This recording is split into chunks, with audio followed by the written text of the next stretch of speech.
సినీ పరిశ్రమలో mega హీరోలకున్న craze అయితే అంత ఇంత కాదు. నాటి మెగాస్టార్ నుంచి పవన్ కళ్యాణ్ నుంచి నేటి రామ్ చరణ్, వరుణ్ తేజ్ ల వరకు ఫ్యాన్ ఫాలోయింగ్ గురించి ప్రత్యేకంగా చెప్పనక్కర్లేదు. అందుకే మెగా కుటుంబం నుంచి వస్తున్న మరో యంగ్ హీరో అకీరా కోసం అన్ని విధాలుగా అన్వేషిస్తున్నారు. అకీరా నందన్ సినిమా ఎంట్రీ కొంచెం లేట్ అయినా ఎంట్రీ ఇవ్వడం మాత్రం పక్కా. ఎందుకంటే ఇప్పటికే తండ్రి పవన్ కళ్యాణ్ అటు సినిమాల్లో ఇటు రాజకీయాల్లో బిజీగా ఉంటున్నారు. మరోపక్క ఏపీ డిప్యూటీ సీఎం కావడంతో పవన్ పై మరింత బాధ్యత పెరిగింది.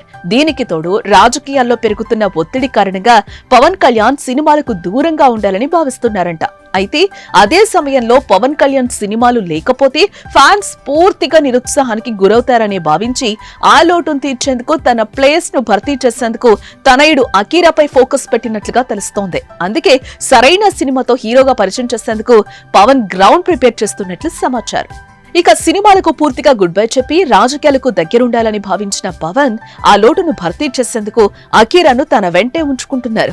పవన్ ఎక్కడికెళ్లినా అకీరా అక్కడ ప్రత్యక్షమవుతూ ఉంటారు. అలా పవన్ వెంట ఉంటే అభిమానుల దృష్టి తన కుమారుడిపై ఉంటుందనేది పవన్ ప్లాన్. ఇక అకీరా నందన్ హీరోగా పరిచయం అవుతున్నాడంటే పవన్ ఖచ్చితంగా దర్శకత్వ బాధ్యతలు త్రివిక్రమ్ కు అప్పగిస్తారని భావిస్తారనేది టాక్. ఎందుకంటే పవన్ త్రివిక్రమ్ మంచి స్నేహితులు.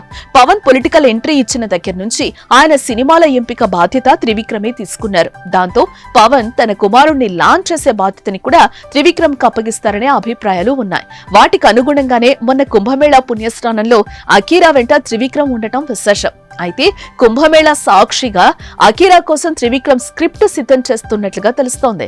చూడాలి మరి అకీరా మొదటి సినిమా ఎలా రాబోతుందో.